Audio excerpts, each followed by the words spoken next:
Olá, pessoal! Neste encontro, iremos continuar os estudos sobre as diferentes forças que atuam na estrutura. Veremos nesta aula uma breve discussão sobre os diferentes tipos de ações variáveis que agem na estrutura e que devem ser consideradas no cálculo estrutural. Por fim, falaremos sobre as diferentes ações variáveis diretas, dando ênfase na determinação das cargas acidentais prevista para o uso da construção. Espero que gostem.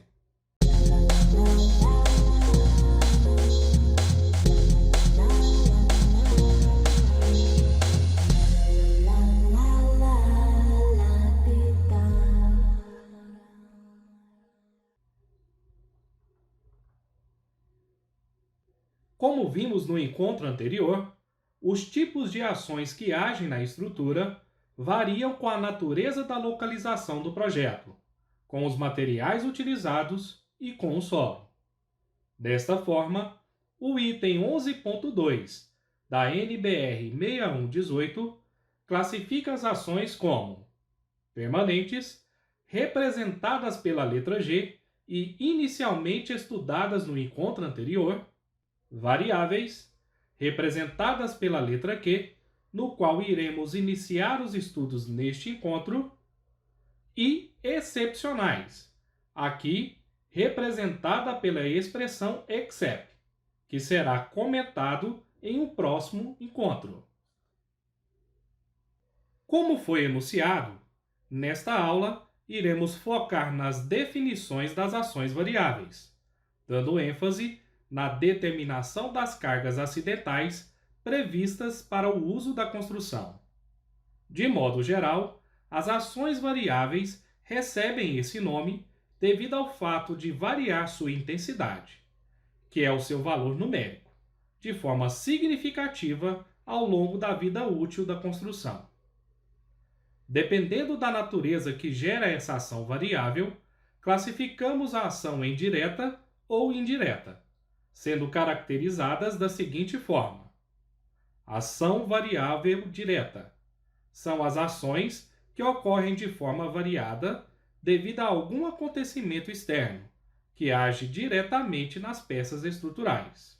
E ações variáveis indiretas, que são as ações que ocorrem de forma variada devido ao comportamento físico do material das peças estruturais, como, por exemplo, a ação devido à variação de temperatura. Como vimos, as ações variáveis diretas são constituídas principalmente pelas ações acidentais previstas para o uso da construção, definidas pela NBR 6120, bem como pela ação do vento, determinada pela NBR 6123, e pela ação da água em reservatórios, conforme orientações da NBR 8681. É importante lembrar que deve ser respeitado as prescrições e orientações feitas por normas brasileiras específicas.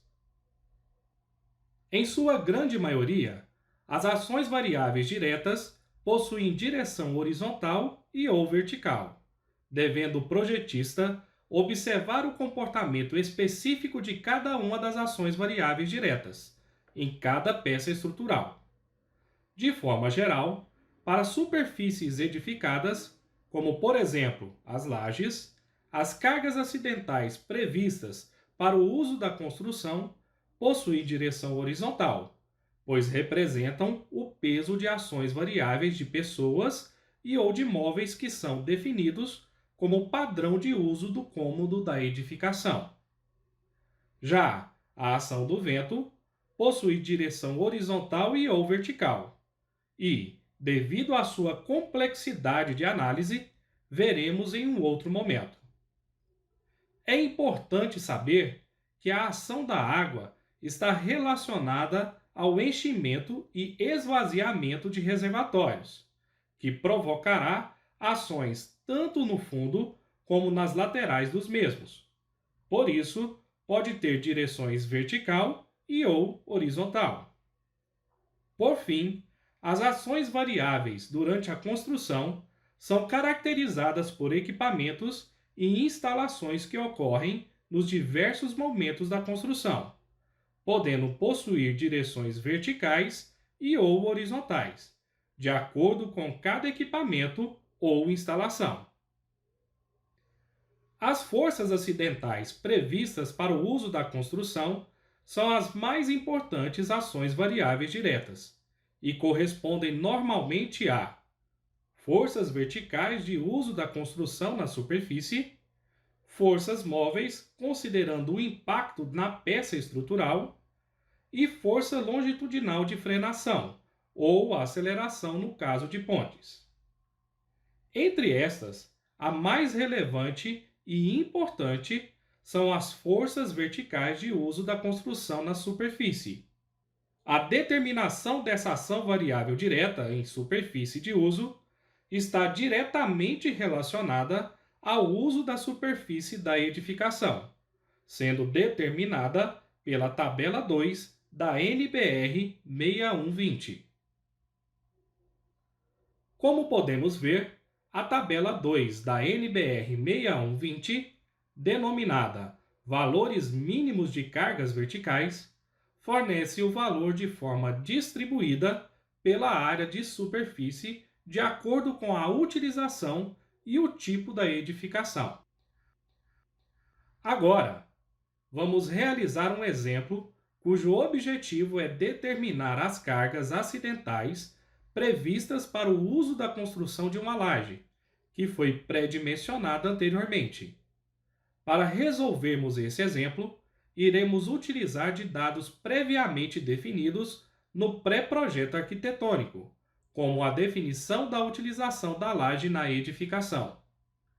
Neste caso, a laje 6, previamente dimensionada com altura efetiva de 17 cm, será utilizada como piso de um cômodo que se destina a ser um quarto. Observando a tabela 2 da NBR 6120, primeiramente caracterizamos a edificação, que neste caso se enquadra no item 11 da tabela, definido como edifícios residenciais. Na coluna posterior da tabela, classifica-se a utilização destinada da laje.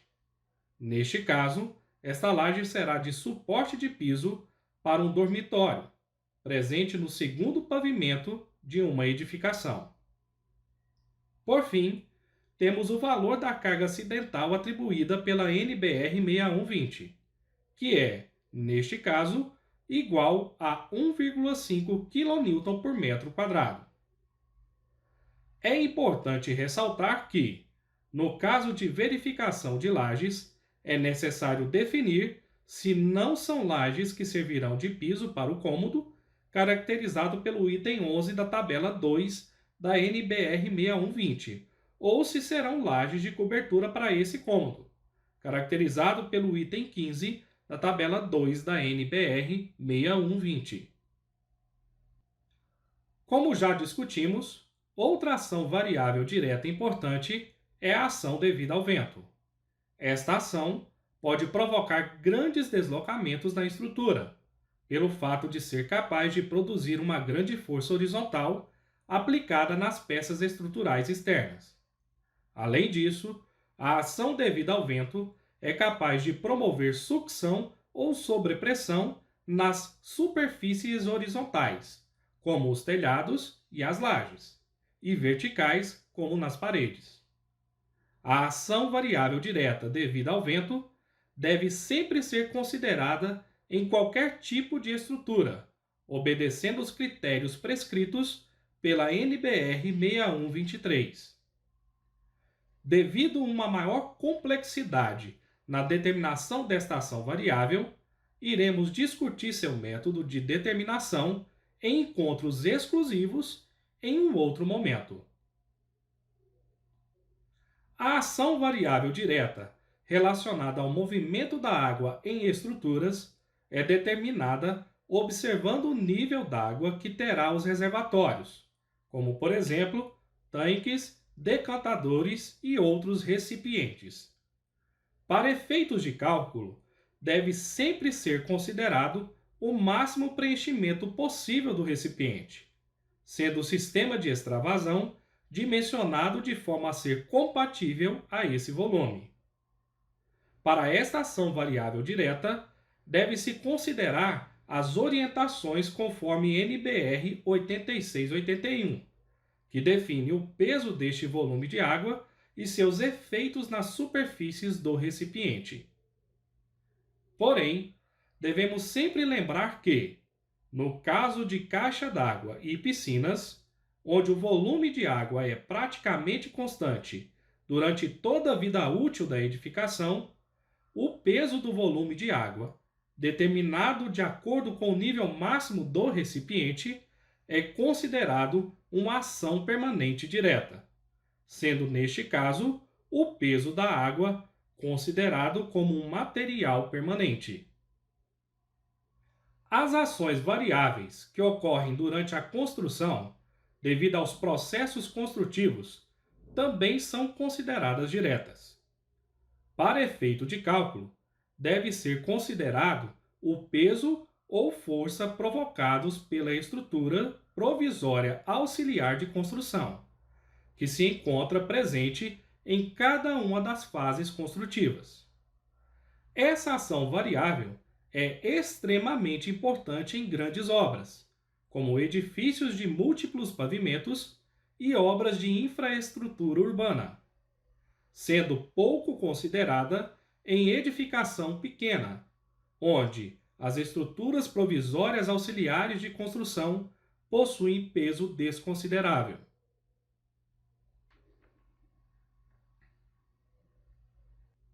Para finalizarmos nossa aula, é importante lembrar que, nas edificações de pequeno e médio porte, deve-se considerar o máximo das ações variáveis diretas, sendo indispensável a determinação das forças acidentais previstas para o uso da construção e das forças produzidas devido à ação do vento.